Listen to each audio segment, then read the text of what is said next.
E o que você trouxe aqui desses 4 prioridades de projeto é, cara, o cliente não tem conhecimento técnico para tomar decisão, e quando ele tem algum conhecimento, ele não encontra o fornecedor, ou se ele encontra o fornecedor, ele não sabe qual que é o melhor para ele. Quando ele encontrou alguém que passa alguma ideia de projeto para ele, ele não sabe tomar decisão se é viável, e em Exatamente. muitos casos ele não tem recurso. E aí a tua sacada, velho, é o negócio de dividir o risco com esse cara. E essa lógica, né? Se o cliente, às vezes o cliente tem muito isso, né? Assim, bom, por que eu preciso acreditar e botar o meu dinheiro aí? Assim, o quanto você está colocando do seu, né?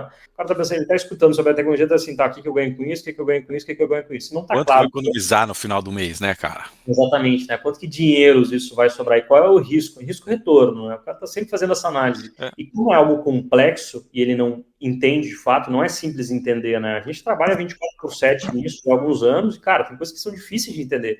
Regulatório, tributário, tecnologia, operação, é difícil, né?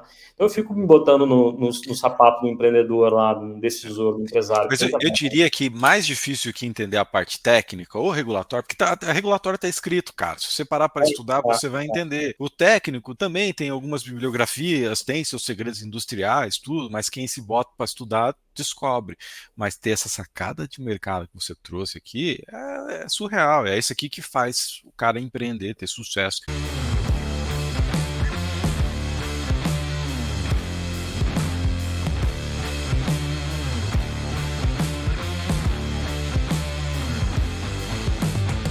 Bem-vindos a mais um Dr. Biogás Podcast. Esse aqui é um programa que eu faço para você entender o mercado de biogás aprendendo comigo e com convidados que eu admiro. E o bate-papo de hoje é com um grande especialista em biometano de pequena escala e microturbinas, a biogás. É meu amigo Rael Mairesse, que é sócio-diretor executivo da Lumen. Rael, seja bem-vindo, cara. Eu estava ansioso para bater esse papo com você. Um assunto novo, pouco explorado aqui no nosso podcast, né? E tem acho que várias coisas sobre empreendedorismo que eu sou curioso sobre a sua empresa, né? E eu tenho certeza que vai impactar vários das pessoas que nos ouvem aqui. Então seja bem-vinda. Claro, eu agradeço o convite, é um prazer estar aqui compartilhando nossos aprendizados e desafios aí no setor e, ao mesmo tempo, parabenizo por esse trabalho que vem fazendo aí, acho que já assisti boa parte dos podcasts, aprendi bastante com os outros entrevistados, então é uma satisfação aqui estar compartilhando um pouco de histórias, aprendizados e tendo esse bate-papo aqui bacana que eu tenho certeza que vai render boas histórias e bons conhecimentos aí. Show, show. Rael, cara, eu gosto de começar sabendo.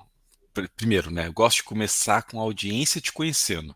Então, antes de a gente falar de assuntos técnicos, quem que é o Rael, cara? E quando que o biogás chega na tua vida? Qual que é a tua formação, cara? Como é que você se achou, se encontrou nesse mercado de biogás? Bacana, eu acho que é uma história longa aí, tentar otimizar ela para, senão tomaria boa parte do podcast, mas sou formado em administração, iniciei no mundo dos negócios há um bom tempo atrás, tenho hoje 36 anos, vim de uma empresa de pequenos empreendedores, brinco que sempre trabalhei desde pequeno com meus pais, e brinco que por algum viés até meio masoquista, sempre quis ter vontade de ter empresa, assim, né? Sempre quis ter vontade de empreender, cresci vendo aquelas dificuldades de empreender no Brasil, mas sempre tive essa visão e vocação.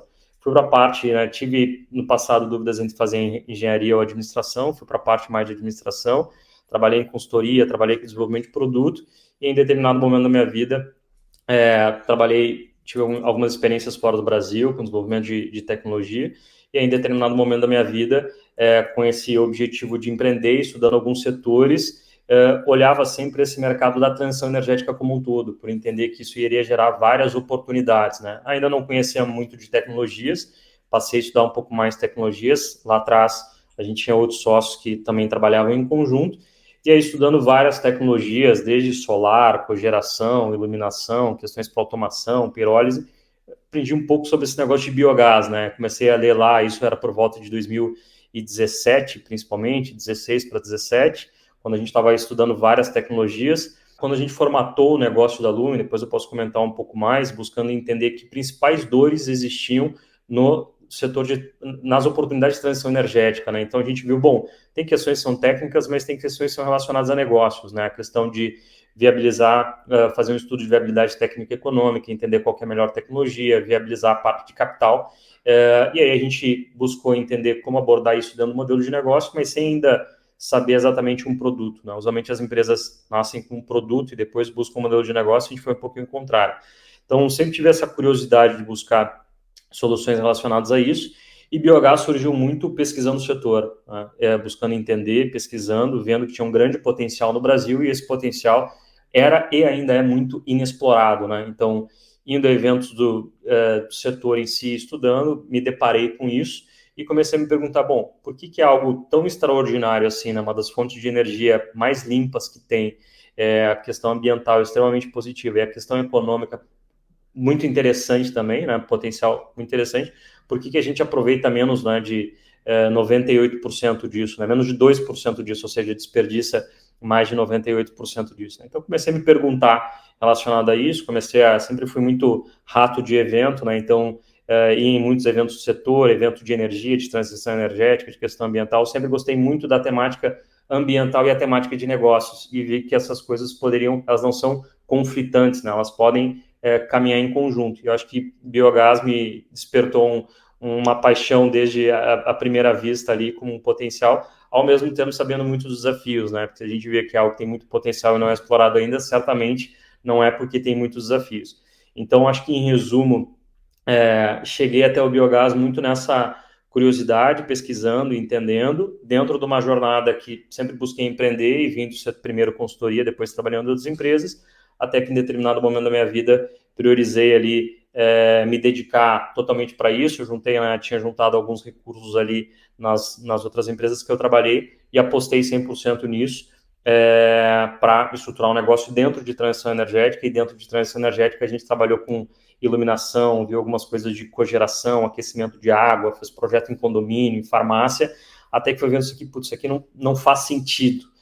O que pode fazer sentido, que tenha resultado, né, que seja sustentável, não só a questão ambiental, mas sustentar-se no tempo, né, que faça sentido econômico, ambiental, tecnológico no tempo.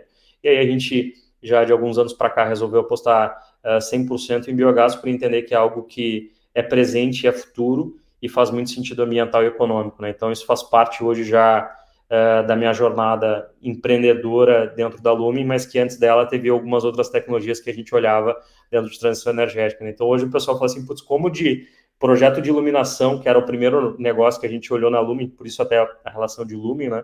Como é que a gente foi parar em biogás, biometano, fertilizante, organomineral, a partir de biodigestão também. Bom, aí é uma jornada de muitas dores, delícias, aprendizados, tentativa e erro e pivotagens de solução, né? Tentar uma coisa, não dá certo, mas aprender no caminho, e aí ter humildade para recomeçar a fazer de novo com mais conhecimento, até que a gente chegou em biogás, que hoje o nosso foco já há quase 5 anos aí totalmente, e muito feliz por estar também acompanhando o crescimento e a maturidade do setor, e em certo nível também buscando contribuir para que isso se fomente, né? Que massa, cara. Isso é a vida do empreendedor, né?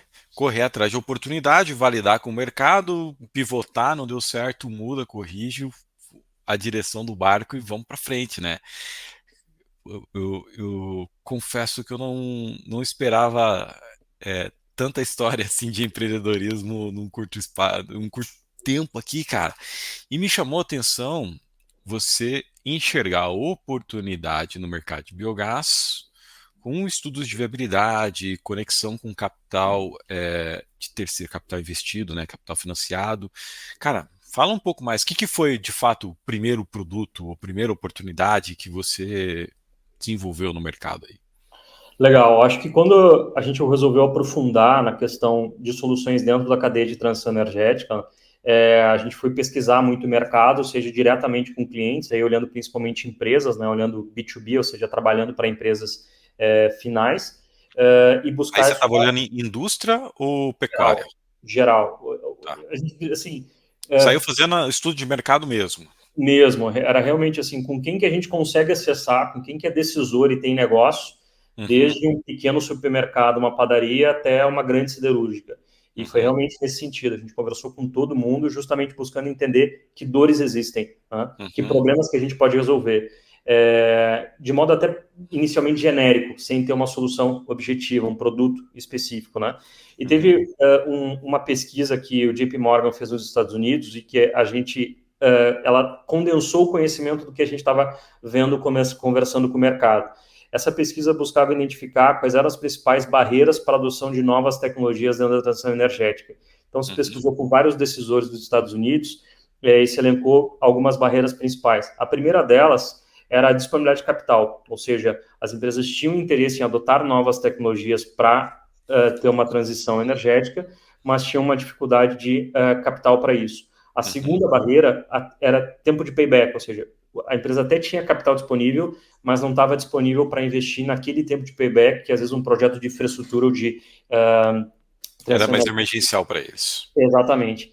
O terceiro ponto era, eles definiam como ownership, porque exigia muitos fornecedores. E uma empresa tem toda uma burocracia para cotar, contratar e depois executar. E um projeto de transição energética, até a pesquisa mostrava que ele exigia no mínimo de 6 a 8 fornecedores, na média. Tem casos que é 30, tem casos que é 2, mas na média era 6 a 8 fornecedores. Então, contratar isso e gerir essa burocracia, às vezes que exige contratar um fornecedor, senão era alguém que tivesse muito empoderamento dentro da empresa e querendo muito fazer, o projeto acabava morrendo, porque não conseguia fornecedores. E o quarto era expertise técnica, ou seja, a empresa tinha capital, aceitava o payback, queria muito fazer, e tinha alguém com muito empoderamento, ownership lá dentro querendo fazer, e eu ponto seguinte, o que eu faço? Eu contrato uma bomba de calor, faço um projeto de solar, vou para o Mercado Livre, o cara não sabia exatamente o que fazer, porque exigia conhecimento técnico.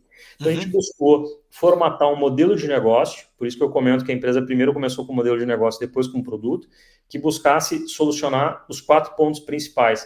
E aí a gente viu, bom, que tecnologias a gente pode utilizar para gerar economia de consumo, de emissão e que gere redução de custo também. Porque a gente sempre viu isso como coisas que têm que andar juntas, né? O ganho ambiental com o ganho econômico. Elas não podem ser separadas, porque senão a gente fere as 2 primeiras barreiras iniciais, que era o tempo de payback e esse capital voltar. Quando a gente foi por esse caminho, a gente conversou com muitas empresas, como eu estava comentando, segmentos distintos, clube esportivo, motel, indústria, o que você imaginar.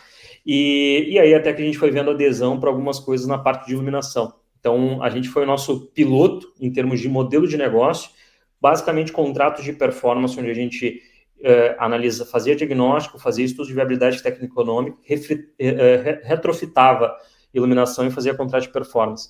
E eu brinco que foi uma grande ideia, uma ótima ideia idiota, assim, porque no início era um momento que tinha toda uma transição de iluminação convencional para LED, né? Só que era algo com uma barreira de entrada muito baixa, um ticket muito baixo, era muito esforço para pouco resultado. Mas a gente via que essa lógica no sentido de chegar, olha, eu assumo a responsabilidade, a gente faz o diagnóstico, a gente instala e só trabalha na performance, isso tinha uma boa aceitação. Então a gente tinha muitos acessos, a gente sempre foi muito de meter a cara comercialmente, assim, ter muitos acessos. Então a gente viu, olha, a abordagem, o modelo de negócio faz sentido, o produto é que não faz. Então a gente, precisamos ir para algo que atue sobre uma parcela mais relevante da conta, né? Iluminação, usualmente, uma parcela pequena, de 5 a 12. E aí, precisa uma parcela mais relevante e de algo que tenha uma barreira de entrada mais complexa, que o cliente perceba que ele não consegue fazer sozinho. Iluminação ele entende que consegue fazer sozinho. Se ele percebe que consegue fazer sozinho, o cara vai comprar peça de um e jambrar ali, ele não vai precisar do integrador para resolver todas as pontas, né? Então a gente começou a olhar, na época olhamos, era a época que estava tendo boom de solar, né, com a atualização da geração distribuída, olhamos solar, mas entendemos que ia ser um oceano vermelho, e aí foi onde a gente viu, olha, esse negócio de biogás, isso tem um potencial muito grande, tem uma barreira gigante de entrada tecnológica, regulatória, de conhecimento, o Brasil tem um potencial gigante inexplorado, mas ao mesmo tempo não existe, porque não existe uma cadeia de fornecedores, as soluções não são maduras. Então, naquele momento, a gente já vislumbrando a questão de entrar em biogás, a gente, como é que a gente pode testar, fazer um piloto disso, né? Então, a gente, vamos primeiro entender, também entendendo que na transição energética, naquele caso, olhando mais para a energia elétrica, a gente entendia que o mundo está indo para um mundo de centralização para descentralização, né? Isso em tudo. Isso na energia, isso nas produções de conteúdo, de mídia, de notícias como um todo. E quando a gente vê o gargalo energético do Brasil, ele está principalmente relacionado à transmissão e distribuição, né? Seja na energia elétrica ou seja no gás natural, por exemplo. Sim. A gente tem muito gargalo nisso. Então a gente vê, olha, ao invés de a gente acreditar na tese que veio do setor de energia, que era a geração centralizada, ou seja, se produz em grande escala e se consome em menor escala, próximo ao centro de consumo, vamos trabalhar no conceito de prosumidores, que é produtor-consumidor, ou seja, próximo ao local de consumo, junto ao local, ao centro de carga, seja de energia ou de gás, né, de resíduo, se produzir e consumir essa energia. Então, a gente sempre acreditou na tese de projetos de menor escala, sabendo que tinha um desafio tecnológico nisso, mas que a gente conseguia contornar o grande gargalo do Brasil, que era a transmissão e distribuição logística como um todo, né? Então, esse sempre foi o foco. Modelos baseados em performance, onde a gente atuou sobre o capital, regulatório, tecnologia, e olha essa média escala próxima ao centro de consumo de energia, ou de resíduo, ou de consumo de, hoje, né, biometano, que é o nosso foco, e aí substituindo o diesel ou gás natural, que acaba sendo o foco. Então, esse sempre foi a temática, assim, começou com uma ideia de produto errada, mas com uma concepção de negócio que permanece até hoje, e sempre muito com esse foco em relação a um modelo de negócio que resolva dores reais e assuma a responsabilidade pelo técnico econômico em curto, médio e longo prazo, de forma a não ter um conflito de interesse, que a gente também entende que é uma questão negativa, de ser um contrato de venda, né? Porque quando eu quero vender algo, eu quero vender pelo preço mais caro, E quem está comprando quer pagar o menor preço. mais barato, né?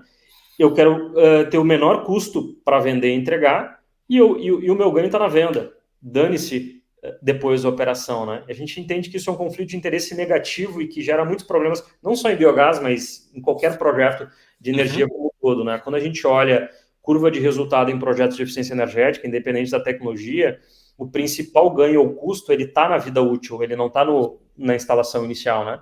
Então a gente fala, isso era um outro pilar do modelo de negócio. Para a gente conseguir gerar um resultado efetivo em transição energética, econômica e ambiental, tem que se preocupar muito mais com a operação e manutenção do que propriamente a instalação. Então, se a gente tiver um modelo de negócio que seja conflituoso em relação a isso, o nosso incentivo vai ser conflituoso também. Vai querer vender mais caro, entregar mais barato e dane-se a operação. Então, a gente tem que envolver isso no modelo de negócio junto, né? No final da história, a coisa mais importante no teu modelo de negócio é o relacionamento com o cliente, que ele é um pequeno sócio dentro de vários outros negócios que você tem aí, né, cara? Exato. É um casamento, né? São É um contratos de 5 a 15, em alguns casos, negociação 20 anos. Então, não adianta começar torto, não adianta querer, não, vamos dar uma enganada aqui. Assim, cara, uma relação de 10 anos, tudo fica muito visível e exposto, né? Se não for muito correto, se não for equilibrado para todas as partes, isso vai quebrar em algum momento, né? Então, tem que começar bem, tem que ser reto. E foi isso que a gente sempre apostou desde o início do negócio. Tá, e qual que foi o primeiro projeto que você conseguiu tirar do papel? O primeiro projeto foi um projeto de iluminação numa rede de farmácias. Não, mas aí biogás, se fosse Em falar de biogás. biogás.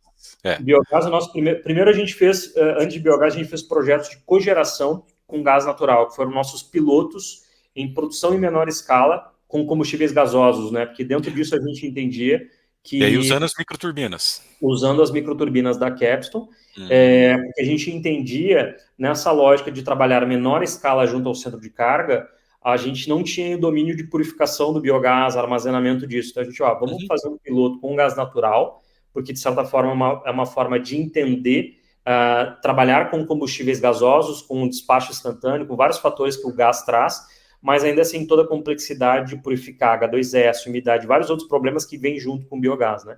Então, os primeiros projetos que a gente fez, inicialmente foi até com gás natural, mas eles depois enquadraram praticamente juntos com os projetos que a gente fez com biogás, que aí os dois primeiros foram projetos na Ambev, foram os primeiros projetos do mundo da Bembev de biogás para energia elétrica, justamente numa lógica de que a Ambev tem a produção de biogás através das estações de tratamento de efluentes, né? Já tinha tentado aproveitar isso de formas distintas, mas por diversos fatores que a gente vê, né? Dificuldade operacional, tecnológica, enfim, nunca tinha conseguido viabilizar isso.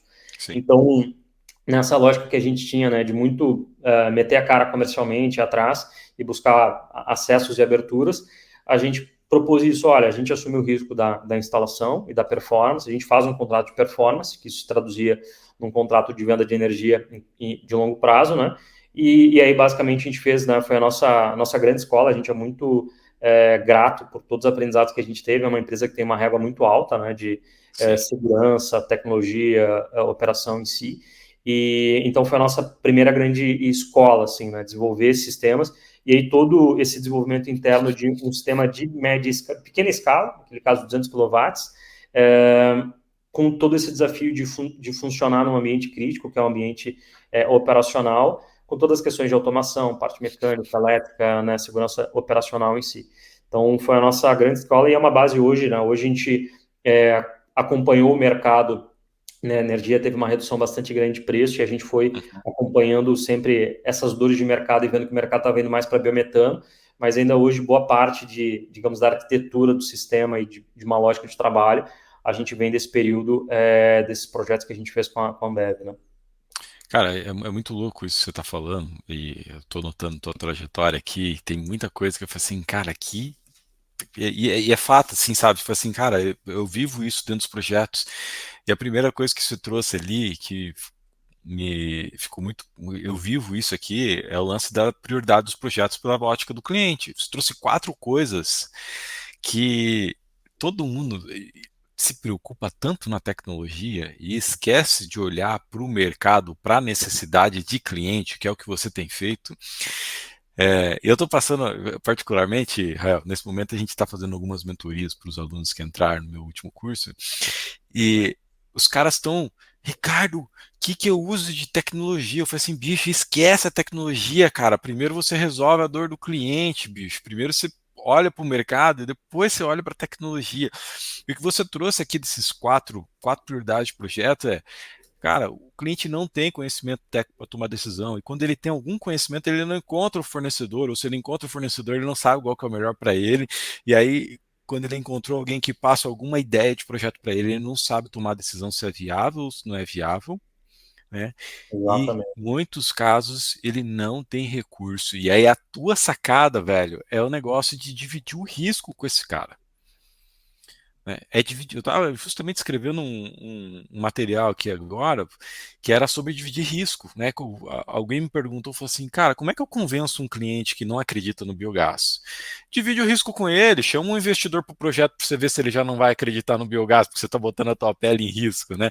Que é o que você faz, cara, né? E com isso você cria um relacionamento transparente, íntegro com o mercado, né? Porque você não está ali para vender um equipamento, empurrar e sair andando. Você está construindo um relacionamento de 5, 10, 15, quiçá 20 anos. Exatamente. E essa lógica, né? Se o cliente, às vezes o cliente tem muito isso, né? Assim, bom, por que eu preciso acreditar e botar o meu dinheiro aí, assim, o quanto você está colocando do seu, né? Então é difícil de fato dele acreditar, porque ele já viu N histórias de problemas, não só em biogás, mas em outros setores, né? É, Uhum. o decisor empresarial que tem a caneta, seja o executivo ou seja o dono, ele é muito demandado toda hora, ninguém aguenta mais fornecedor, né? No shopping, no call center, em qualquer lugar. Então o cara assim, tá, o que eu ganho com isso, né? E às vezes a gente fica muito naquela, minha tecnologia é melhor, o cara tá pensando, ele tá escutando sobre a tecnologia, tá assim, tá, o que eu ganho com isso, o que eu ganho com isso, o que eu ganho com isso. Não tá Quanto que eu vou claro economizar no final do mês, né, cara? exatamente, né? Quanto que dinheiros isso vai sobrar e qual é o risco? Risco-retorno, né? O cara tá sempre fazendo essa análise. É, E como é algo complexo e ele não entende de fato, não é simples entender, né? A gente trabalha 24/7 nisso há alguns anos e, cara, tem coisas que são difíceis de entender. sim. Regulatório, tributário, tecnologia, operação, é difícil, né? Então eu fico me botando no sapato do empreendedor lá, do decisor, do empresário. Mas Puta, eu diria que mais difícil que entender a parte técnica ou regulatória, porque a regulatória está escrito, cara. Se você parar para estudar, você vai entender. O técnico também tem algumas bibliografias, tem seus segredos industriais, tudo, mas quem se bota para estudar descobre. Mas ter essa sacada de mercado que você trouxe aqui é surreal. É isso aqui que faz o cara empreender, ter sucesso. No final da história, no final do mês, é você estar procurando alguém para o teu time que tem essa visão. exato, exatamente. É um modelo mental, né? De justamente assumir risco, compartilhar risco, trabalhar com foco na performance em longo prazo, né? É justamente nessa lógica. E outras duas coisas que você trouxe aqui que eu não tinha parado para pensar, real, que eu achei fantástico você entrou, quando você decidiu empreender, o que motivou você foi a transição de carreira para um mercado de transição energética. E você não saiu do mercado da pegada de transição energética, cara. Você só encontrou um nicho dentro de transição energética que é o biogás, que te traz muito mais retorno financeiro e impacto social e ambiental para as empresas. Eu nunca tinha parado para pensar nisso, cara. É, Isso é forte. foi bem racional que a gente, isso é estudando marketing, negócio, na lógica assim, né? Uma empresa existe para resolver problemas da sociedade e o Uhum. lucro advém a partir disso, né? Se a gente não está conseguindo resolver problemas reais, efetivos, que as pessoas paguem por isso, a empresa tende a não permanecer sustentável no tempo. Vídeo os casos de Nokia, Kodak, e outras coisas, né? Então, e esse desejo, esse contexto, ele muda com o tempo. Então, no início a gente achou que era, né, bom, iluminação, depois alguns... E aí, no decorrer do tempo, isso vai mudando o contexto, né? E é muito curioso porque eu acho que é tão complexo, né? Seja o ambiente de negócio, cada vez mais ele é complexo, seja para o Brasil, seja para a economia como um todo, de ver pandemia, guerra fora, disparada de preços de commodities que em tese são estáveis, né? Mas eu acho que isso sempre foi uma característica que a gente teve, assim, como fundador, eu sempre fiz muita questão também de ir muito a mercado, assim, conversar muito com o cliente, e cliente, às vezes, é o operador da ETE, às vezes é o CEO da empresa, de uma grande multinacional, porque são visões distintas e tem que se compartilhar e tem que chegar num ponto em comum em relação a tudo isso, né?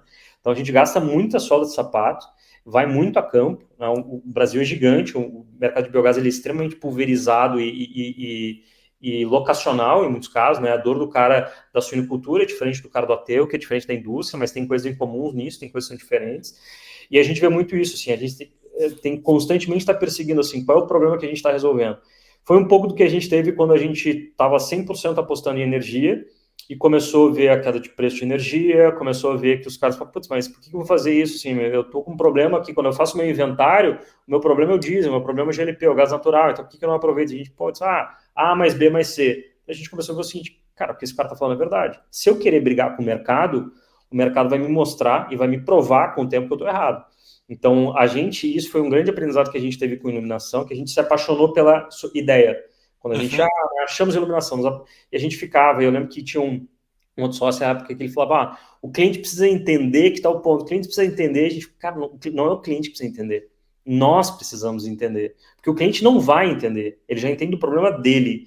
Algumas coisas a gente pode tentar educar o cliente, né, ter uma percepção melhor, mas nós temos que entender o problema do cliente, e se ele mudar, a gente tem que acompanhar a mudança. Senão, ele não vai nos contratar e aí não existe o negócio, né? Então, esse acompanhamento do problema, e é o que a gente fala, hoje é biometano. A gente acredita 100% na tese do biogás, mas sim, em algum caso era energia, depois biometano. Não sei se eventualmente não vai ser metanol, amônia verde, ou o que quer que seja ali na frente, né? Assim, o ponto que a gente tem, assim, quando a gente fez uma reflexão de negócio uns 3 ou 4 anos atrás, até para uma questão de revisão de posicionamento, e aí a gente trouxe uma profissional de mercado que fez toda uma construção, né, interna com o time de qual é o nosso propósito, qual é o nosso sentido, o que a gente faz, o que a gente não faz, né? E eu lembro que a saída disso, e é algo que permanece até hoje, assim, qual que é o nosso propósito do nosso negócio, né? Transformação de desperdício em valor. O que é desperdício e o que é valor, né? Bom, desperdício hoje a gente entende que é aquele gás que o produtor de suíno, o aterro, a indústria estão jogando fora através da decomposição ali do resíduo, ou não estão aproveitando no flare e não estão aproveitando para alguma coisa, né? Aquilo é metano indo para a atmosfera, isso é um desperdício. Né? O que é valor? Valor às vezes é dinheiro no bolso, valor às vezes é uma redução de impacto ambiental, valor é uma questão social ali de um rio que deixa de ser contaminado, um solo que deixa de ser contaminado. Então, é o valor nas mais variadas esferas, né? Ele é econômico, ambiental e social. Então, isso permanece até hoje, e aí cada vez mais a gente vai especificando isso, né? Bom, de biogás para energia, hoje a gente permanece com a solução de energia, mas trabalha prioritariamente biometano, às vezes energia térmica direta, né? Entregar um vapor direto, porque para determinados clientes a aplicação térmica direta pode fazer mais sentido do que energia ou do que o biometano. Então tem que entender que para aquele cliente o que é valor para ele. E aí se a gente conseguir trabalhar dando uma plataforma de solução onde eu consiga transformar esse desperdício em valor para o cliente A ou o cliente B, legal, eu tenho um negócio em cima disso, né? O que você está falando faz total sentido. É a tese que eu defendo, cara, é olhar a necessidade do cliente e qualquer projeto de biogás precisa se adaptar ao processo produtivo dele e não o contrário, porque o consultor, o profissional que está nos ouvindo precisa entender que o principal negócio do cliente não é biogás. O biogás vai entrar ali com uma redução de custo, uma receita acessória do negócio principal dele. E algo que você falou aqui, cara, e você faz de uma forma que eu admiro muito, e é algo que eu defendo no mercado de biogás, Rael. Quem já me ouviu aí fala assim, cara, não inverta a ordem. Primeiro autoconsumo, depois comercialização. Porque R$ 100 no bolso, cara, não é a mesma coisa de R$ 100 que você emitiu nota fiscal e pagou imposto.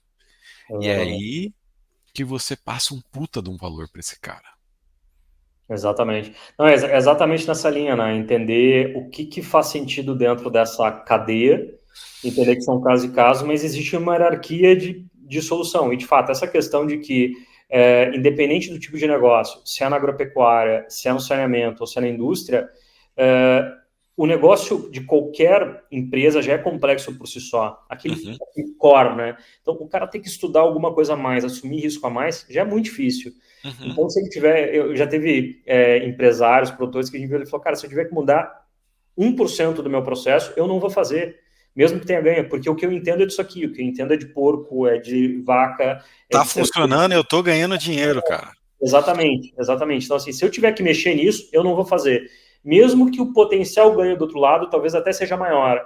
Mas, assim, aqui eu já sei que eu ganho, às vezes eu ganho menos, mas ganho certo. Ali talvez eu ganhe mais, se ganhar, mas é incerto. Então, o mercado é um pouco mais conservador em relação a isso, né? É.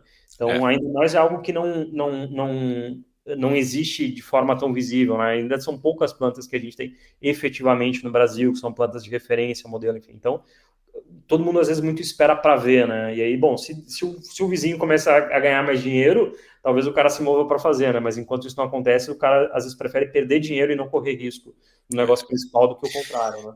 Essa é a característica de um mercado inexplorado, como você falou lá no começo, cara. Né? Apesar da gente ter mais de 1.300 plantas, ainda tem. Bom, a Alemanha, que é do tamanho do Mato Grosso do Sul, tem 9.000. Então, o Uhum. Brasil, cara, tem um potencial gigantesco.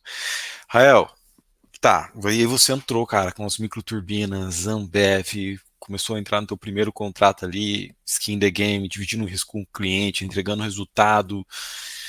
Que momento você sentiu que o biometano você começou a fazer essa transição, trouxe o biometano para o teu portfólio. Eu lembro da gente ter tendo umas conversas, na época que eu era consultor de Biogado, vocês entraram para o clube e tal, né, mas eu queria ouvir o que você viu no mercado ali, por que você decidiu dar esse passo, né, porque o modelo de cogeração estava funcionando.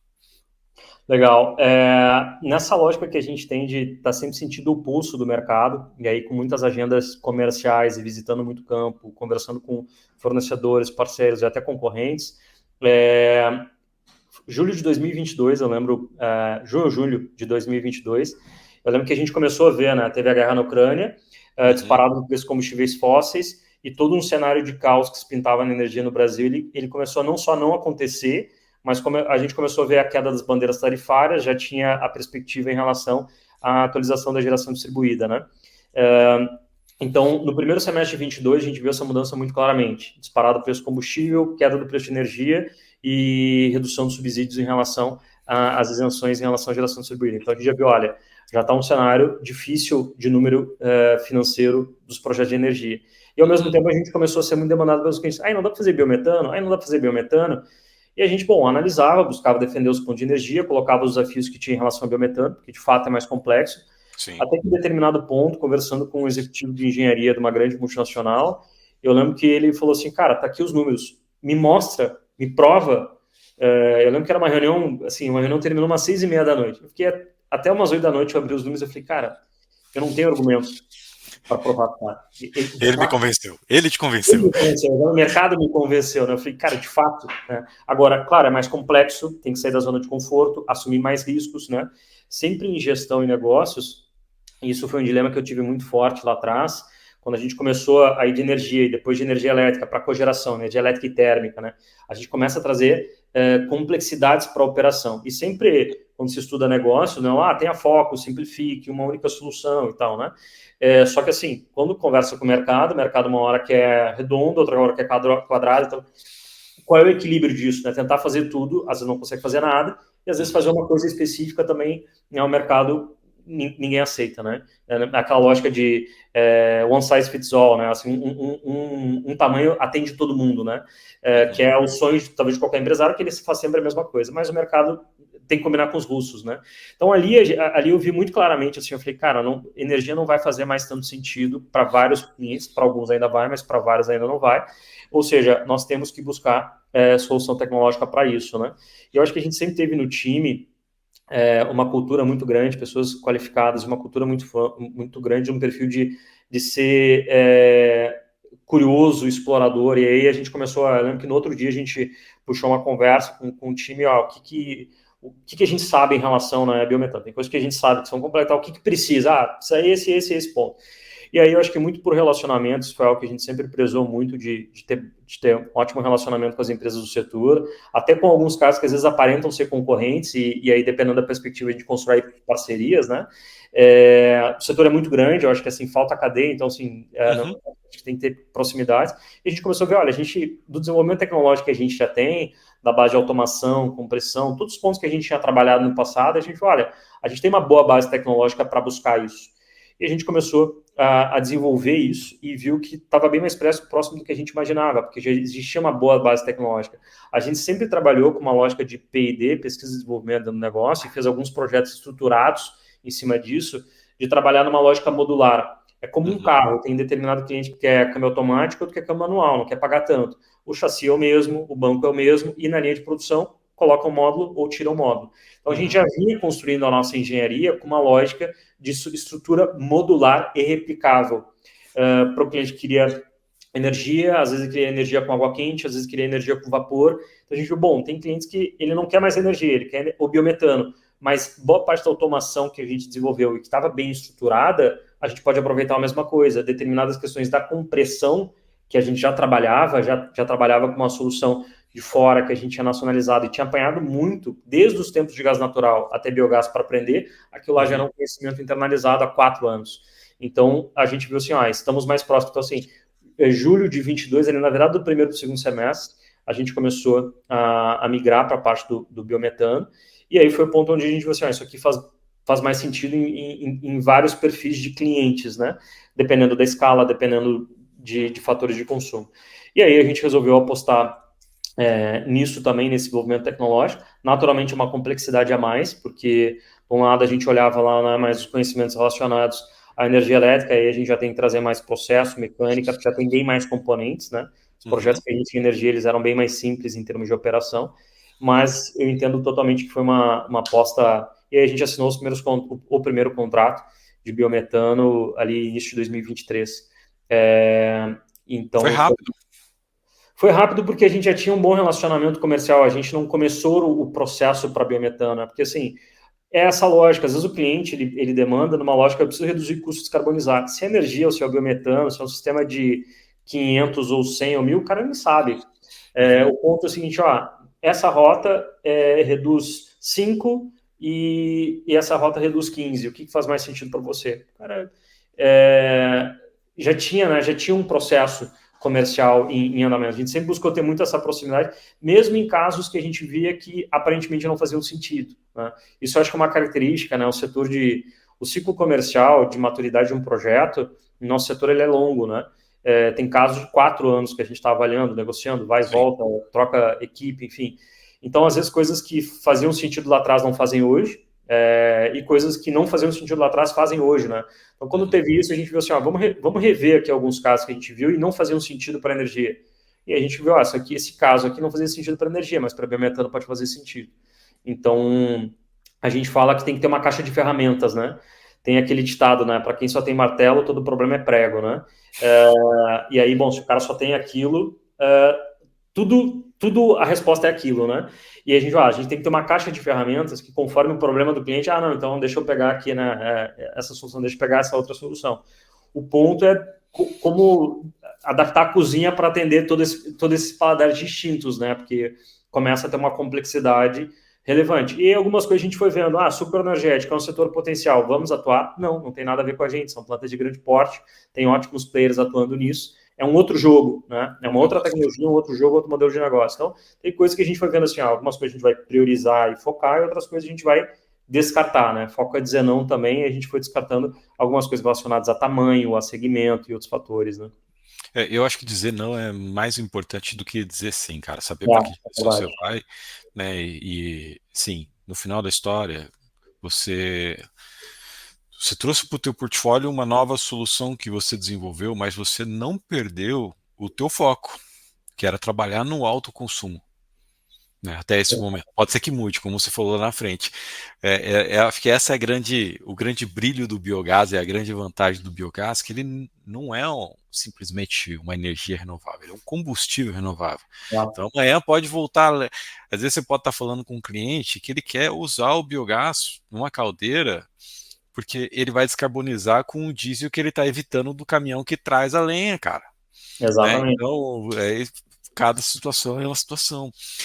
Rael, qual que é o perfil desse cliente hoje? Você já falou quem não é, né? Pô, essa usina é muito grande, Ricardo, não é. Quem que é o perfil desse cliente hoje que você atende no mercado? Legal. Hoje a gente olha. Eu até queria falar assim, qual que é o perfil do teu sócio industrial aí, sabe? Que, na verdade, na prática é isso, né, cara? Mas quem que é o teu Fazer isso. cliente hoje no mercado? Parceiro, né? Hoje a gente vê três segmentos principais, né? A gente permanece com foco em plantas médias, plantas de pequeno e médio porte.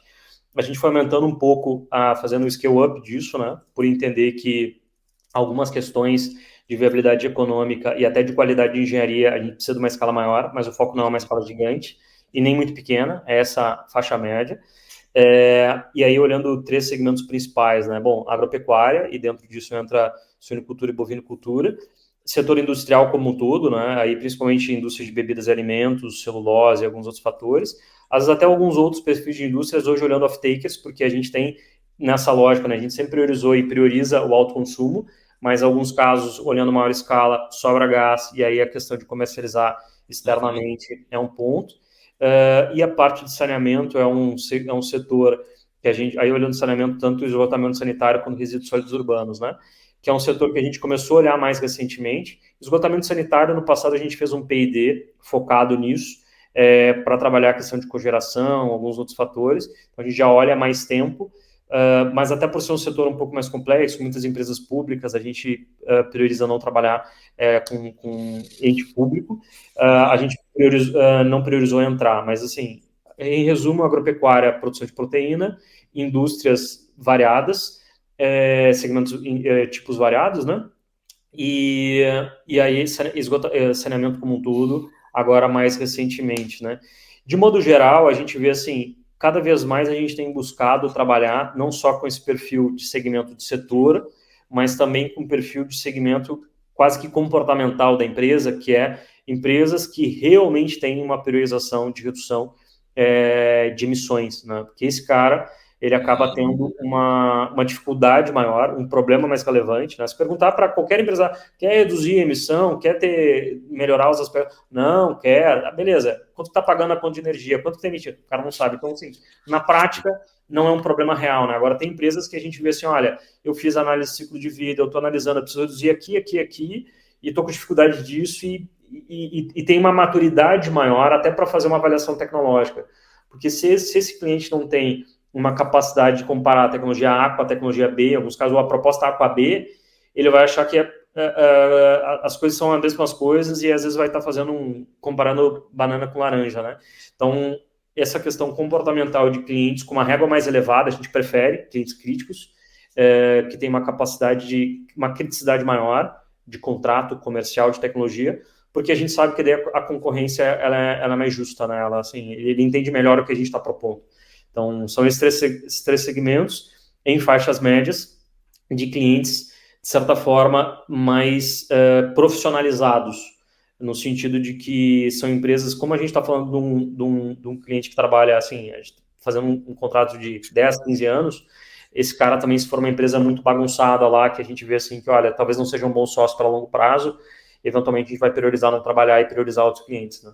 uhum, uhum, uhum. Você está olhando para um cara que já tem uma governança, que ele tem metas de ESG, né? Então, me chama a atenção que, querendo ou não, dentro do mercado de biogás é um nicho bem específico, né, cara? Se você for pegar a suinocultura e bovinocultura, que tem aí meta de redução de emissões, não é qualquer produtor, né, cara? Não é qualquer indústria, como você falou, é um cara que precisa enxergar valor naquilo que você está ofertando no mercado, né? Que é o porte? O que é esse médio porte para você? A partir de que escala começa a fazer sentido esse cliente industrial, esse cliente agropecuário? Falando em biogás, ou equivalente de biogás e biometano, a gente está falando de sistemas aí de 1.000 a 20.000 dia. Alguns casos para cima, outros casos para baixo. Para baixo é mais difícil, porque a escala fica muito pequena. Mas nessa faixa aí de 2 a 20 mil é uma escala que a gente tem de média. E aí, cliente, é difícil entender o que é um cliente médio, né? Porque a Ambev, se for olhar nessa lógica, são plantas de pequeno porte, né? Por mais que seja uma grande empresa, né? Uma fecularia produz mais biogás do que uma grande cervejaria, né? Uma pequena fecularia produz mais biogás do que uma grande cervejaria. Então, não é necessariamente pelo porte da empresa, mas sim, às vezes, pelo porte de carga orgânica, talvez, né? Ou de produção de biogás. E aí, em relação ao seu comentário de que, de fato, não são quaisquer clientes, é verdade, mas a gente tem visto muito, não só multinacionais europeias que têm metas lá fora, mas a gente tem visto muito dentro da cadeia como tudo, que tem esse pequeno, esse médio produtor que produz para esse cara grande. E ele está sendo pressionado. E ele tem objetivo. Talvez ele não tenha uma métrica, ele não tenha um inventário perfeito, mas ele quer e precisa. Às vezes porque ele tem pressão comercial, às vezes porque ele realmente acredita nisso. Então, esse cara é o cara que a gente gosta de trabalhar. A gente tem um cliente na cadeia da suinicultura, que é um grande produtor dentro da cadeia da suinicultura, é um produtor verticalizado, tem frigorífico, fábrica de ração, que não necessariamente tem a meta detalhada de redução de emissão, mas tem uma cultura ambiental muito madura.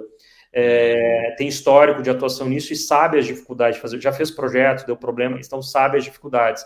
Então, quando eu digo profissionalizado, talvez não seja o termo exato, porque daí a gente pensa que o cara tem que ter o super planejamento detalhado com métricas e monitoramento, mas que tem maturidade em relação ao seu problema. Esse é um dos checklists que a gente tem dentro do nosso processo comercial para qualificar o lead para a oportunidade, maturidade do problema, ou seja, o cara realmente percebe aquilo como um problema, ou ele só está falando que ele quer reduzir, mas na prática aquilo não é relevante para ele. Ele quer reduzir questão ambiental e econômica, ou na prática aquilo não é um problema. Porque se não for um problema para ele, a gente vai fazer um esforço comercial gigante, por no caso, cara, depois eu vou dar uma olhada nessa proposta aqui. Então a gente prefere o cliente que tenha maturidade em relação ao problema. Usualmente isso está mais relacionado com empresas médias e empresas hoje em grande parte, mas que às vezes não necessariamente estão totalmente com um planejamento detalhado disso, mas a intenção ela é real, né? E aí a gente consegue fazer uma proposição real de solução também. Né? Esse cara que quer um negócio para tirar foto, a gente não tem uma proposta de valor relevante para ele. O cara, não, que a gente já ouviu em alguns caras, não, e solar, se só botar uns painéis aqui, né, para pelo menos, eu falei, cara, a energia já é renovável, a energia elétrica já é renovável, né, já tem contrato de mercado, assim, quer botar uns painéis aqui para, não, mas é que, né, para foto ISD e tal, eu falei, eu não tenho... Aí é um outro problema, é um outro objetivo, a gente não atua em relação a isso. Agora, o cara que realmente, assim, eu quero realmente, né, ter um impacto relevante ambiental, aí a gente entra junto, desenvolve, às vezes fica 2 anos ali, analisando, estruturando, vendo licenciamento, para fazer algo que realmente tem impacto em longo prazo. Né? Que massa, cara, que massa. Pode trazer algum case aí para nós? Você falou da Ambev das microturbinas, e eu acho que seria legal, cara, você trazer 2 cases aqui para a gente exemplificar para quem está nos ouvindo, né? Porque a gente está num papo de alto nível aqui, irmão. Né? A gente está falando de biometano, aplicação, microturbina e tal, mas vamos lá. Vamos começar pela microturbina e depois você fala do biometano. Cara, pega um caso aí de microturbina, por que microturbina, o que você faz com o vapor, e qual a situação, assim, assado, e aí a gente fala de um case de biometano, Legal. que a gente tem de todo mundo, que a nossa audiência aqui são produtores, são indústrias, são profissionais, são multiplicadores, então acho que é importante a gente trazer esse conhecimento. Legal. Bom, acho que falando de um outro caso, né, que envolve não só energia elétrica, mas também térmica, né, quando a gente fala energia térmica, nesse caso água quente, aí em suinocultura, para não ficar só, isso serve para grandes indústrias e tal, né? Para mim não serve, né? Show, cara.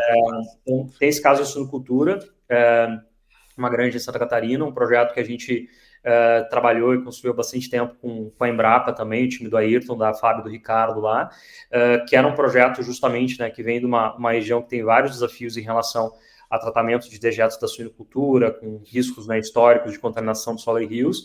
Então, ali nesse caso, foi um projeto que a gente desenvolveu também com a parte das microturbinas, não só energia elétrica em geração distribuída, mas produção de água quente para aquecimento de biodigestor e secagem do digestato. Foi um projeto selecionado pela Unido, dentro do programa GEF Biogás, que nesse caso aproveita o biogás para geração de energia elétrica e água quente com microturbinas, E também ali a gente desenvolveu um sistema, fruto de um P&D que veio de saneamento, esse P&D que eu comentei que a gente fez no passado dentro de um processo de pesquisa, justamente olhando como aproveitar o térmico da geração de energia, que é a maior parte, né? A gente tem de 30% a 40% de eficiência elétrica, o restante é térmico e tem um pouquinho de desperdício. Então, Ou seja, você está perdendo 60% da energia pelo Exato. escape, pela térmica. E se o nosso propósito é transformar desperdício em valor, como é que a gente aproveita esse desperdício em valor, que naquele caso seria água quente para a produção, para a secagem, né? Que é um problema tanto da suinicultura quanto do saneamento, que é a fração, né? O biogás ele é a fração sólida do tratamento de efluente ou dejeto, né? Ou resíduo. Existe ainda a fração líquida e a fração biogás é a fração gasosa, né? Existe ainda a fração líquida e a fração gasosa, né? Sólida, né? Então, a líquida tem os processos de tratamento lá, no caso da granja, uma granja de super referência, a Granja Master, Granja chamado Cistratos lá e tal, né? Exato, Cistratos da Embrapa, que é um projeto também de referência para que a fração líquida atinja um parâmetro para ser, inclusive... Feito o lançamento em corpo hídrico. Exato, atingindo a CONAMA 430. A consequência disso é que a fração sólida, a fração gasosa e o biogás que a gente aproveita, a consequência é que a fração sólida acaba virando um lodo pastoso lá, que ele tem um potencial biológico relevante, porque em suinicultura é muito concentrado em fósforo, que inclusive é o que gera problema quando vai para o rio, para o solo, né? Se não for bem aplicado. E aí, basicamente, o que a gente trabalhou ali, tem desenvolvido, é justamente que da energia térmica oriunda do projeto, do processo elétrico, né? Isso gera uma água quente e através de um sistema de secagem de lodo, que a gente trabalhou uma tecnologia trazendo de fora para o Brasil, pioneiro nisso aqui, essa água quente seca esse lodo, que aí é o ponto que pode ser trabalhado para esse lodo, ele deixa de ser um problema no transporte, né? Porque transportar um lodo com 96% de umidade, você está transportando água, é ruim de aplicar no solo, não tem um valor agregado, né? Agora, se a gente começa a trabalhar um processo de deságue e secagem, e que, nesse caso, a gente consegue trabalhar até 30%, 20% de umidade, ou seja, a gente sai de um lodo de 95% de água e vai para um lodo que ele tem 20% de água e 80% de sólido, então já facilita muito mais a aplicação e manejo. Então, esse foi um caso que ele combina, né, questão elétrica, térmica, e aí processos mais elaborados. Esse é um trabalho contínuo que a gente tem em desenvolvimento aí, fruto de um acordo de cooperação tecnológica já de 2 anos com a Embrapa Suínos e Aves. Aprendemos muito do processo. É interessante, né, cara? Porque se não fosse, se fosse usar uma outra fonte de energia para secar, seria uma despesa gigantesca, né? Isso. E essa energia térmica já está ali. Exato, ela já está paga, né? A paga. fonte dela, né? O grande ponto que a gente vê muito isso, né? Tinham 2 questões. Primeiro, tecnicamente, né, nessa lógica, o balanço de massa fechar, ou seja, a energia consumida para secar, compensar a questão da energia para descartar isso a posterior, né? E o outro ponto é a questão de segurança operacional, né? Secar, processo de secagem, se não bem feito, com uma tecnologia estável, que não seja enjambrada, né? Tem um risco de explosividade bastante alto, né? Então, como segurança ocupacional, acho que isso vem um histórico bom que a gente veio de indústria, porque a indústria não tem negociação em relação à segurança ocupacional. Nenhum setor deveria ter, né? Mas alguns setores e empresas a gente vê que isso é mais flexibilizado. Então, a gente sempre tem que pensar os sistemas para que realmente atinja todas as questões de segurança operacional. E aqui o ponto-chave disso é que seja uma secagem a baixa temperatura, porque usualmente no Brasil é trabalhado secagem em alta temperatura, 200, 300, às vezes temperaturas mais elevadas.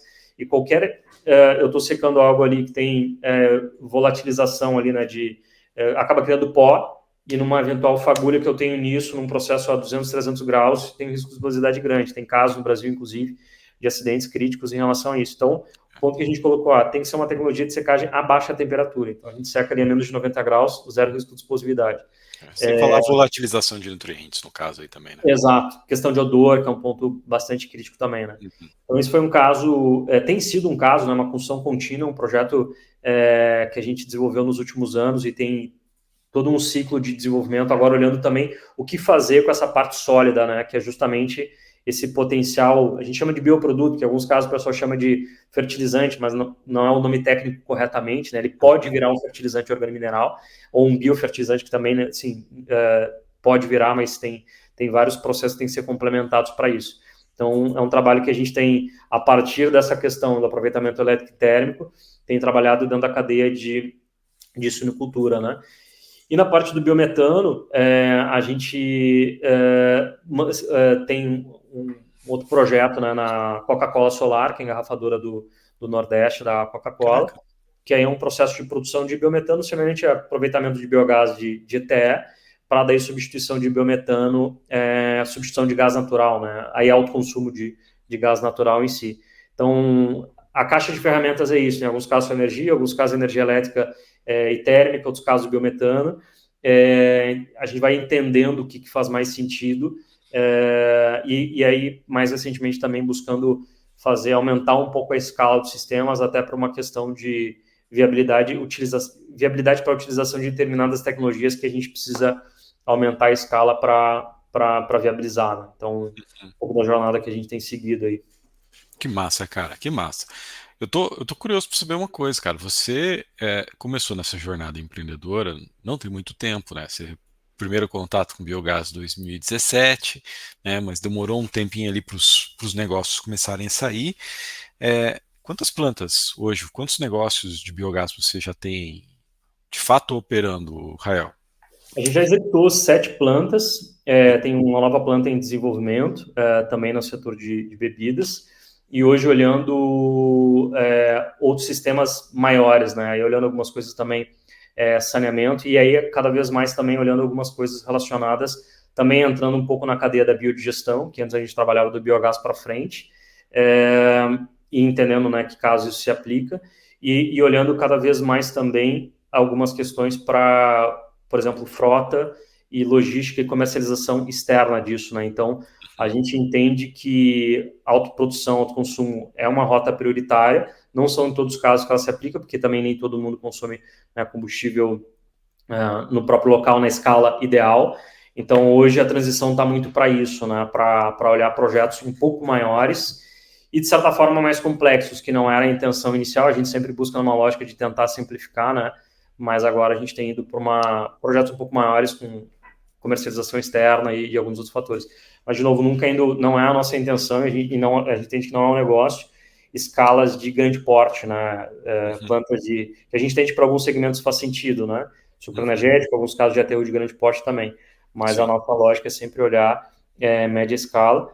E acho que você comentou, né? A gente está falando antes ali que biogás é um combustível versátil, né? A gente vê cada vez mais a lógica de entender que são hidrocarbonetos renováveis, né? Que é justamente ali, tem carbono que a gente tem que aproveitar e evitar que ele vá diretamente para a atmosfera. E é um pouco do que a gente tem visto, né? O que mais dá para trabalhar dentro desse pacote de solução, energia térmica, biometano para frota, para diesel, para GLP, o que eventualmente mais pode ser trabalhar dentro disso, né? Então, ver várias... Isso está no roadmap para frente como desenvolvimento para as próximas plantas, né? Dessas 7 plantas, quantas hoje são biometano, Rael? Uma está indo para a segunda de biometano, mas historicamente a gente veio principalmente de energia, né? E aí Cara, agora... mas para quem começou em 2022, a gente está em 2024, está a segunda planta, você vê uma ascensão muito interessante da tua empresa, cara, no mercado. E a gente tem visto que, assim, olhando a cadeia como um todo, né? Eu acho que o mercado era principalmente centrado em energia há 3 anos atrás, e principalmente em menor escala, né? Praticamente era 100%, os projetos eram 100% de energia, né? Uhum. Hoje, inverteu um pouco, né? Tem casos ainda que a gente vê que fazem sentido energia, saneamento, por exemplo, né? Que tem consumo de energia em baixa tensão, e são escalas menores e não tem consumo, saneamento, assim, consumo de diesel que tem, usualmente são frotas terceiras, né? Então, são alguns setores que a gente vê que fazem sentido energia, mas de modo geral, o biometano, acho que como viabilidade tecnológica em menor escala, ainda tem muitos desafios na menor escala, né? O Mas saneamento casa muito bem essa parte de energia. Eu não tinha parado para pensar da cogeração, porque você ainda tem um lodo, muitas das vezes, para secar, né? exatamente, exatamente. Lodo, assim, lodo, usualmente os balanços de empresas de saneamento, as 3 contas principais, pessoal, energia e lodo, né? Uhum. Porque o cara precisa de energia para bombear, né? E do processo de tratamento que, no fim, o que produz é lodo, né? O principal resíduo é lodo. Então, claro, tem diversas complexidades tecnológicas dentro disso, né? De escala, mas assim, é um problema real, é um problema significativo real. E é essa combinação que a gente sempre gosta de ver muito, né? Por isso que a gente sempre falava, ó, não, energia não é só energia elétrica, energia é energéticos, né? Porque às vezes o cara consome vapor, cavalo, assim, isso é energia também, né? Então, isso tem que olhar, a gente gosta de olhar de modo mais abrangente como energéticos em si, né? Se o cara está pagando para transportar lodo para um aterro, ele está gastando energia para transportar esse lodo e dispor no aterro, né? Isso aí. Então, a gente gosta de quebrar a cabeça, assim, pegar o problema e olhar ele de diversas perspectivas para ver se faz mais sentido. Isso tá mais que evidente, cara. Lá no começo você falou assim, olhei para o biogás e vi um oceano azul com barreira. A hora que você fala do saneamento que tem barreira tecnológica, eu vejo teu olho brilhando aqui. Falei assim, cara, eu entrar nisso aí vai demorar para alguém, para um tubarão vir aqui me incomodar, viu? A gente vê assim, né? Tem vários setores, alguns setores, acho que saneamento é um deles que brilham os olhos, assim. Infelizmente, a gente está no século passado ainda saneamento do Brasil, né? Sim. Mas boa parte do saneamento do Brasil, a maior parte, né? Mais de 50%, ele não foi feito ainda, né? Uhum. Então, acho que é um setor que se acelerou bastante nos últimos anos. Ainda Tem mais com a privatização, tudo isso, exato, né, cara? exatamente. Vai abrir muita Vai abrir oportunidade de muito. biogás no saneamento aí. Exato. Não tenho dúvida disso. Então, foi o que a gente viu, né? A gente sabe que é uma curva mais longa ainda, porque a gente está falando de projetos que às vezes levam muitos anos para serem estruturados, né? Digamos, Uhum. o processo inteiro de infraestrutura de saneamento, mas que a gente vê, assim, que tem uma relação relevante, né? E que tem solução. Dentro quando a gente abre a nossa caixa de ferramentas, a gente pode olhar conforme escala, problema, enfim. Tem saneamento, a gente viu muito, né? Conforme a rota que a empresa de saneamento utiliza, vai ter ali mais ou menos geração de lodo e mais ou menos geração de biogás, né? Então, às vezes Uhum. também tem muito relacionado isso, né? Às vezes cada empresa tem uma rota que traz uma característica que Sim. favorece ou desfavorece determinado tipo de aplicação, né? É. Então, por isso também tem que ser analisado caso a caso, mas é um setor que encanta muito de fato, porque eu acho que talvez é o setor onde a gente vê muito problema ambiental, só que a gente não vê que nas cidades elas todas são problemas ambientais porque a gente está contaminando o rio com esgoto ali, não é? E o ponto de evitar isso tem uma oportunidade para geração de biogás importante aí, né? E o que você falou é muito curioso, cara. Dependendo do sistema, você vai converter o carbono em biogás, dependendo do sistema, você vai converter o carbono em lodo, né? Então é uma Exatamente. decisão da rota tecnológica. Cara, você tem dois chapéus, né? No final da história, você tem um background técnico muito importante, que é a sua barreira de mercado, é o diferencial da Lumen em tudo isso. Mas eu vejo no Rael um chapéu aqui de investidor, né, cara? Muito forte, porque o teu negócio é construir negócios com essas empresas. E nessa ótica, Rael, o que é um bom projeto para você, cara? O que você está olhando de indicador de um projeto? Assim, como é que essas indústrias entram no negócio com você? Porque elas dividem um risco, né? Então, que você puder compartilhar disso, o que você olha que é um bom projeto, um tempo de payback, como é que é essa negociação com as empresas, né? O que você faz? Você só entra no negócio se eles investirem, ou você faz questão de investir, enfim. Legal. Boa parte do nosso trabalho é justamente, eu não diria que o chapéu é ser investidor, né? Rael ser investidor. A gente tem Uhum, sócios investidores onde fazem parte do negócio, né? Que é a GEL e o Fundo Campo Verde. E aí o nosso trabalho é justamente construir esses projetos para que eles sejam aptos para investimento dentro da estrutura do que a gente avalia, né? Acho que de modo geral, seja a gente ou seja olhando, e aí assim boa parte do trabalho é justamente viabilidade técnica e econômica e contrato boa parte da semana, né? E aí assim te respondendo, eu acho que tem tanto fatores quantitativos econômicos que a gente olha, mas antes tem fatores qualitativos que eu acho que estão relacionados a justamente assim o perfil do cliente do projeto, em termos de análise de risco em relação a isso, que aí são coisas mais qualitativas, né? Ou seja, a gente não vai trabalhar ou assim não entendemos que seja um bom projeto trabalhar com um cliente que possa ter algum risco de compliance, por exemplo, né? uhum, Então tem alguns primeiros pontos qualitativos, tem determinados outros pontos de governança que a gente vê que eu acho que antes da questão econômica, porque é muito fácil fazer uma planilha lá que o projeto vai dar uma TIR de 40%, vai ser maravilhoso para investir. sim, Agora, o seguinte, qual é a segurança de contrato em relação a suprimento de biomassa em longo prazo? Porque se esse cara hoje está recebendo X de biomassa, ou seja, uma granja que tem 5.000 animais e produz Y de biogás, bom, será que e se essa granja eventualmente reduzir o plantel? se essa granja eventualmente não sobreviver daqui a 5 anos, como é que fica, né, o projeto? Então, tem essas questões qualitativas em relação à compliance, e aí uma questão, acho que, de governança e segurança no sentido de segurança de suprimento de resíduos, efluente ou biogás em longo prazo.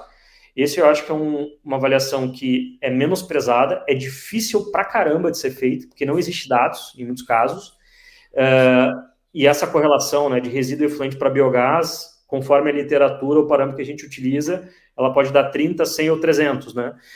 Então, esse eu acho que é um primeiro ponto. Quando depois a gente supera isso e avalia que é um bom perfil de cliente, projeto e contrato, eu acho que econômico de projeto não tem muito mistério além de olhar TIR, Payback e VPL, né? Ou EBITDA, por exemplo, olhando o tamanho de projeto. Então, Sim. a gente olha bastante isso, TIR, Payback e VPL. A gente entende que projetos, tanto a gente quanto como a gente circula muito no mercado também financeiro, buscando conversar em relação a potenciais projetos, às vezes recebe parceiros que têm projetos e avaliando, e a gente também avalia isso como potencial, né, entrar em co-investir. O que a gente vê, né? Projetos de biogás, por ter uma questão regulatória que é relativamente nova, tecnológica que é nova, terem incertezas em longo prazo, são projetos que têm que ter um retorno mais relevante do que se for ser aplicado isso a uma CDI mais 120%, né? Então, hoje taxas de juros estão elevadas, o que a gente vê, né? Para ser um projeto interessante, é um projeto que tem que remunerar bem mais do que se for botar numa renda fixa, por exemplo, né? Que o cara ganharia talvez ali, ou uma renda variável com menor risco, que o cara talvez vai ganhar 14, 15%, né, ao mês. Então, o projeto a gente entende que tem que estar numa tira um pouco mais elevada aí de 18 para cima, né? Dependendo... Tá olhando para um payback de 5 anos, pelo menos. Dependendo do tempo de contrato, tem que ser mais, tem que ser menos, dependendo, pode ser mais, né? Se a gente vai falando um contrato de 10 anos, pode ser uma coisa, se a gente vai falando um ciclo de 20 anos, eventualmente pode ser um pouco mais. Se for um contrato mais de curto prazo, com um pouco mais de risco, tem que ser um payback mais reduzido, né? Aí vai muito dessa avaliação qualitativa também. É um projeto muito óbvio, está sobrando gás, tem garantia de suprimento. A questão de garantia de suprimento, eu acho que é assim, sempre é um ponto-chave, porque ninguém quer garantir isso. Exato. E se não tiver gás, não tem receita, né? Se tiver, já tem seus desafios, né? Disponibilidade operacional, comercialização, imposto e tal. Mas se não tiver, e acontece muito, e é difícil de avaliar, então, conforme esse risco, o risco é sempre uma avaliação de risco-retorno, né? Se o risco for maior, o retorno tem que ser maior. Se o risco for menor, o retorno pode ser menor. E às vezes também está muito relacionado a algumas questões, por exemplo, hoje a gente olha como tem uma questão de atendimento que ela é importante, se é um projeto às vezes muito afastado, com dificuldade de sinal, com dificuldade de chegar, às vezes pode ser um projeto mais atrativo, mas que ele é um projeto muito pequeno para eu atender de forma deslocada, né? Então isso é importante de avaliar também. Então, de modo geral, a gente vai fazendo essa sensibilidade, né? Perfil do cliente, contrato, indicadores financeiros, e o quanto aquilo está seguro como um todo para que tenha viabilidade de investimento, né?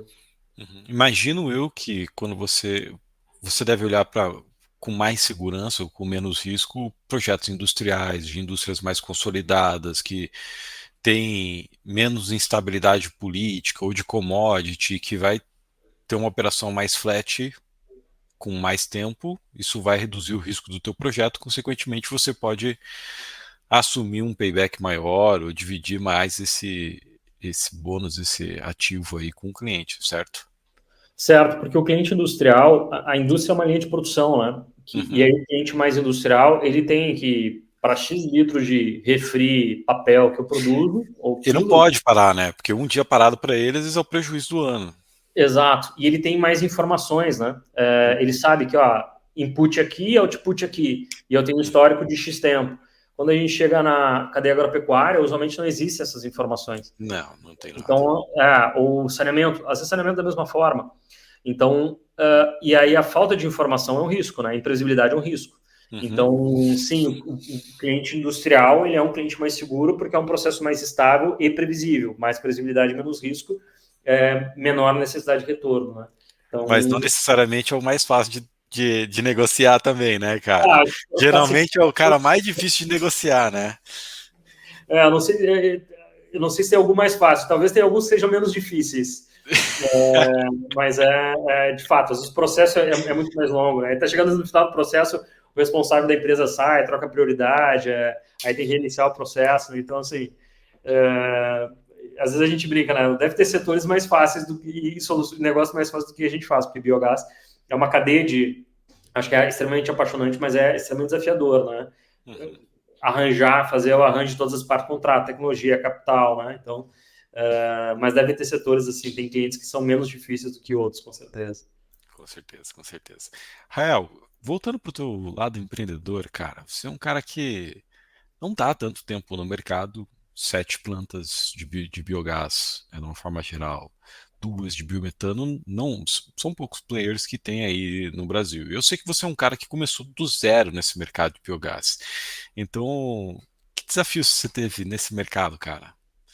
Quantos anos a gente tem? Que fez o teu negócio mudar? Que momento você falou assim, cara, eu preciso de uma ajuda? O que aconteceu? Eu acho que não tem um grande momento, assim. São pequenos, grandes momentos. Já tem vários cabelos brancos surgiram aqui no meio do caminho. Então, assim, eu acho que o principal ponto são justamente estar muito atento ao mercado. Eu não sei se teve um grande ponto. Eu acho que, assim, os primeiros projetos de biogás que a gente fez na Ambev, eu acho que, assim, esse foi o primeiro grande ponto, com certeza, porque nos possibilitou. E a gente teve um acesso muito bom lá e eu acho que nos permitiu e nos exigiu da mesma forma. E ali foi um grande ponto de virada, porque a gente realmente, assim, nunca tinha feito projeto indústria, a gente aprendeu muito, né? Eu acho que a Ambev tem uma cultura que é muito famosa mundialmente, inclusive, né? Por essa lógica de objetividade, resultado, praticidade, verdade, Uhum. que esse foi um grande primeiro ponto que eu acho que a gente teve, assim. Anteriormente também houveram outros, assim, mas eu acho que foram principalmente o que eu sou mais grato na empresa foram os problemas que a gente teve, né? A questão, por exemplo, que a gente tem insistido por determinado tempo em laminação e ter fechado, inclusive, projetos, ter gasto dinheiro com isso e ter percebido que não fazia sentido, isso foi muito importante para entender assim, escute o cliente, não brigue com o mercado. Então, que é algo que a gente traz até hoje. Então, acho que foi muito isso, assim, eu acho que essa questão de estar próximo com o mercado, ter, eu acho que muita humildade para saber justamente, ó, o mercado mudou, tem que mudar, saber que, assim, acertar é só uma parte do caminho. Hoje eu estava até saindo de uma agenda pensando assim, putz, quantas coisas que a gente achou que iam ser extremamente negativas e se tornaram positivas. E o contrário também, né? Que a gente achou, não, agora é isso aqui e tal, e o resto da vida é isso aqui. E não. Então é muito difícil saber o que é bom e o que é ruim, né? Depois que passa em longo prazo, a gente consegue ter uma noção maior. Então acho que não teve um grande eureka.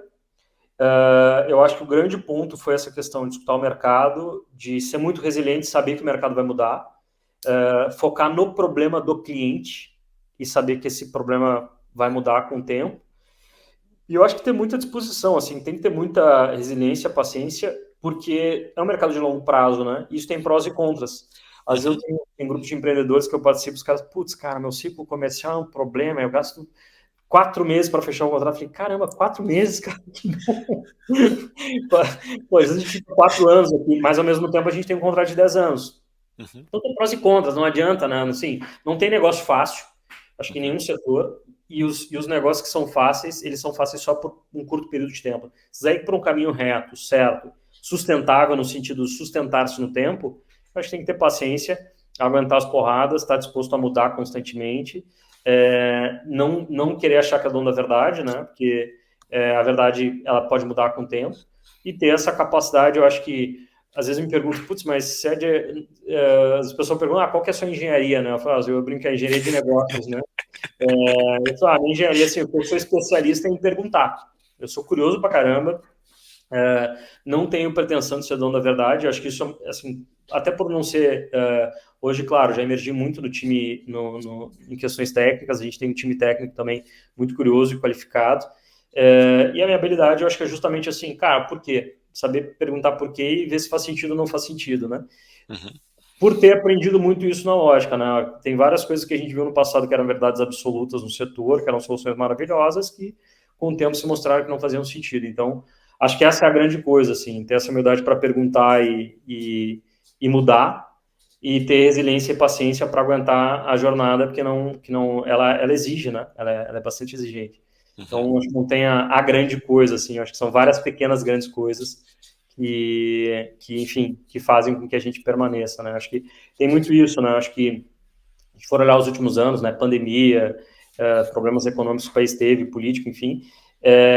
Acho que tem um grande amigo que já foi até nosso sócio no início. Ele, uma frase do pai dele, né? O vencedor é o último que desiste, né? Então, assim, de problema em problema, né? Tem outra, eu gosto muito de frase, né? Tem a do Walt Disney, que eu acho que é sucesso é de fracasso e fracasso sem perder o entusiasmo, né?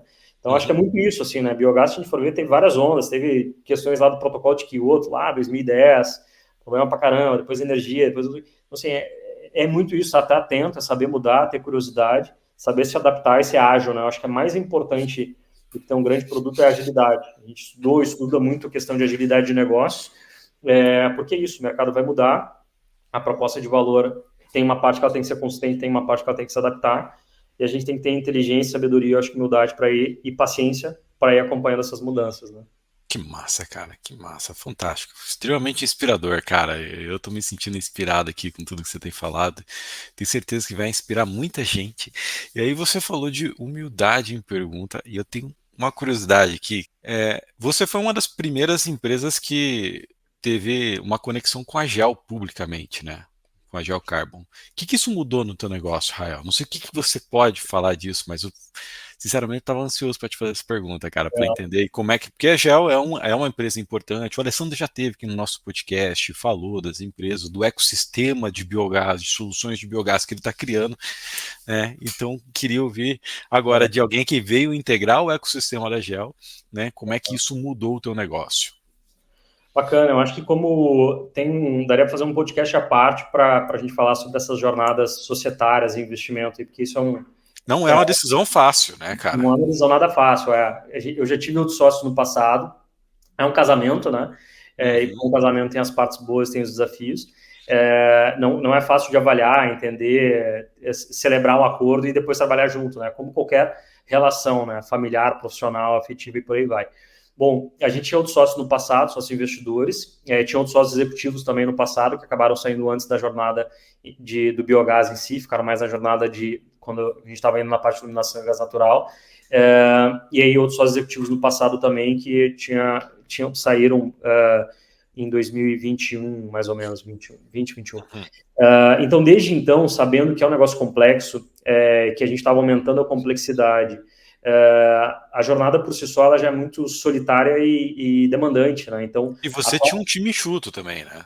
sim, sim. A gente sempre prezou por ter uma operação leve, enxuta e especialista, porque isso também é uma questão de agilidade, né? Naturalmente, em vários momentos tem que crescer gente, mas essa lógica de inchar, botar um monte de pessoas que a gente sempre viu assim, para ter, vamos ter os melhores e pessoas que sejam, ter uma visão de dono e sejam especialistas com uma visão também um pouco de negócio e tal.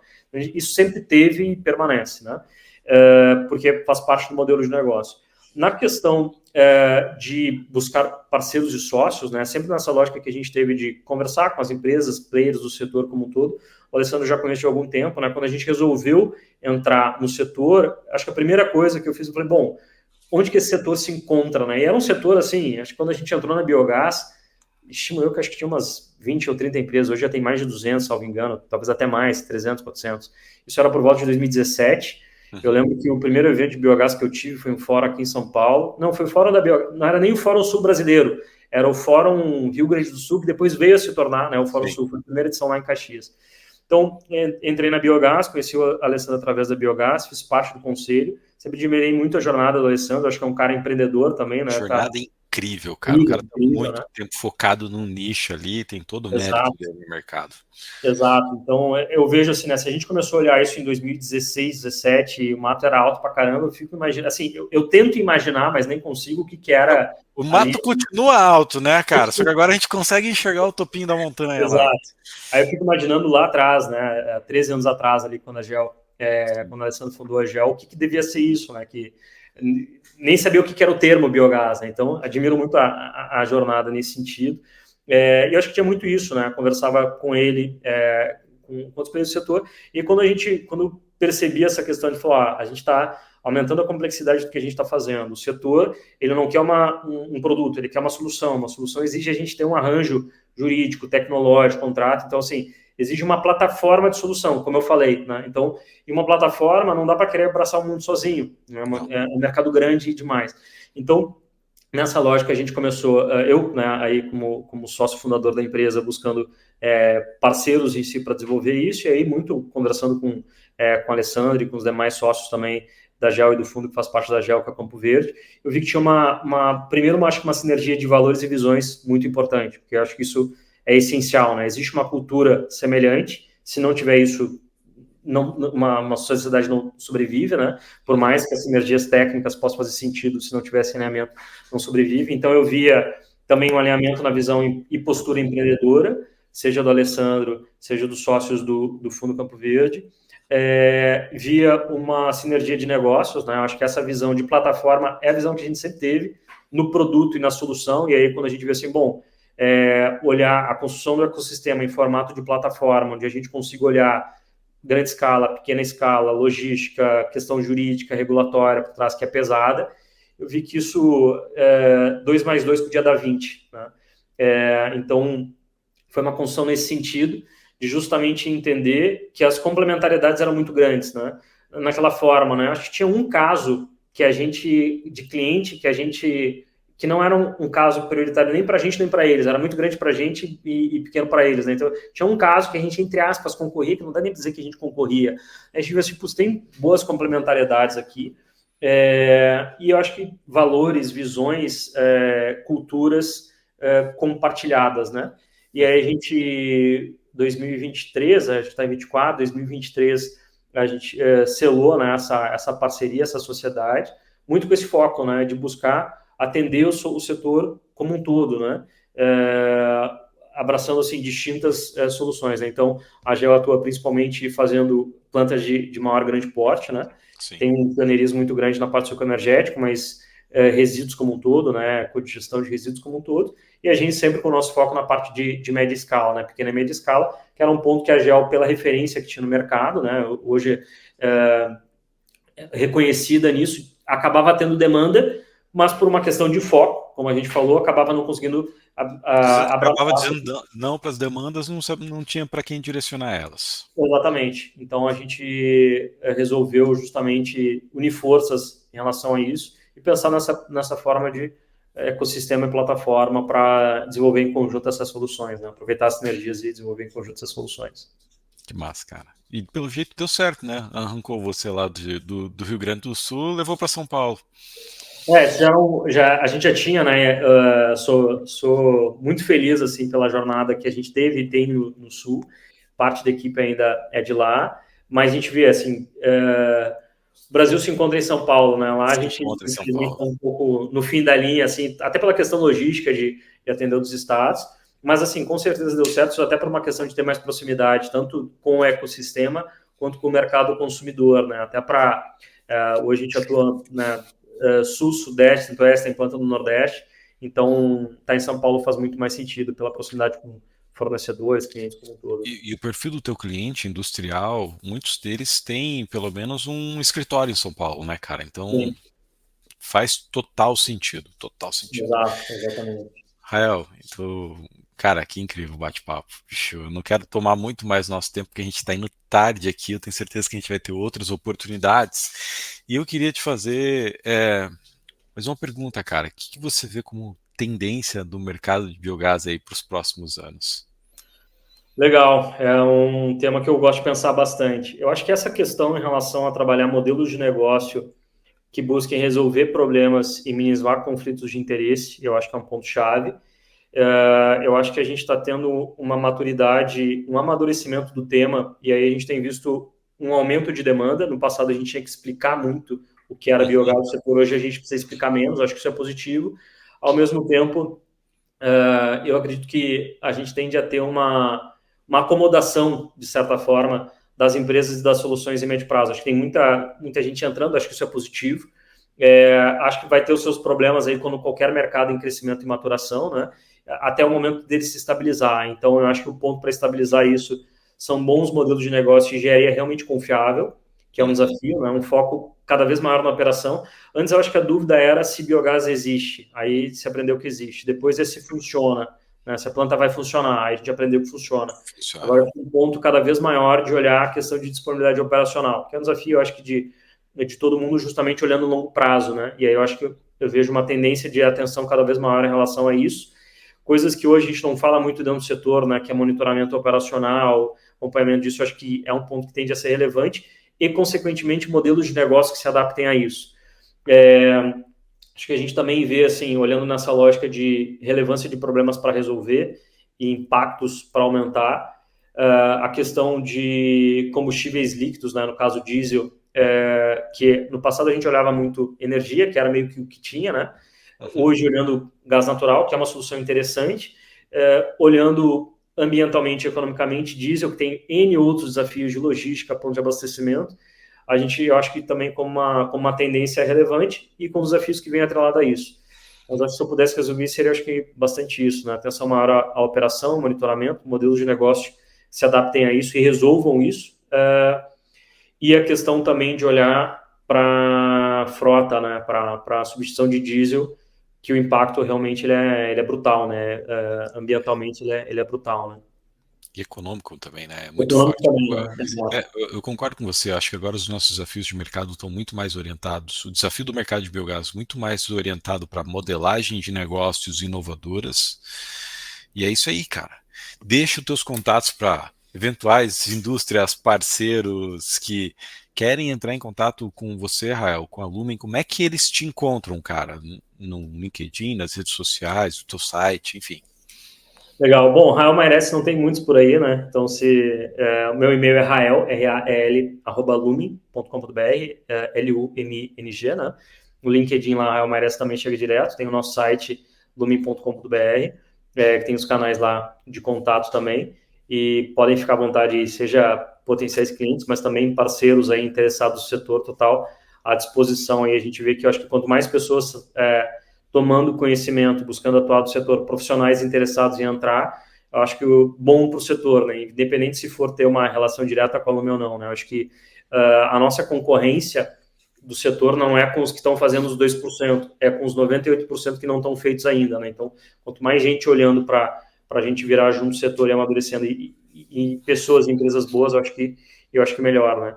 E eu acho que também agradecer novamente, Ricardo, pela oportunidade aqui. E eu acho que por esse trabalho que tem sido feito, né, de disseminação de conhecimento de alta qualidade, formação e educação do setor. Eu acho que era um pilar que faltava. Assim, eu acho que a cadeia do biogás não estava completa sem ter um braço de conhecimento e educação, né? Acho que vários setores foram transformados e evoluíram muito quando se começou a trabalhar uma disseminação de conhecimento e educação, né? Eu acho que esse trabalho que vem fazendo aí no Doutor Biogás, seja dos podcasts, das formações, eu acho que é extremamente benéfico para o setor, é um ponto que faltava. Então, te agradecer mais uma vez por esse trabalho e se colocar total à disposição aí. Eu que agradeço, cara. O que você trouxe aqui para o mercado hoje é incrível e eu não vou deixar essa bola quicando, né? Porque você que está ouvindo a gente, exatamente nessa semana que está indo para o ar o podcast, a gente está com um evento chamado Workshop Especialista em Biogás, que é para você que quer entender esse mercado de biogás para fazer negócios. Então, corre lá na minha rede social, procura o link de inscrição, se inscreve para o evento, que são aulas fechadas, exclusivas para quem quer entrar no mercado, né? E aproveitando o gancho do Rael aí também, eu quero convidar quem está buscando fornecedores na cadeia de biogás para conhecer a B2 Biogás, que é a minha plataforma de fornecedores de biogás, tá? Rael, cara, que bate-papo incrível, cara.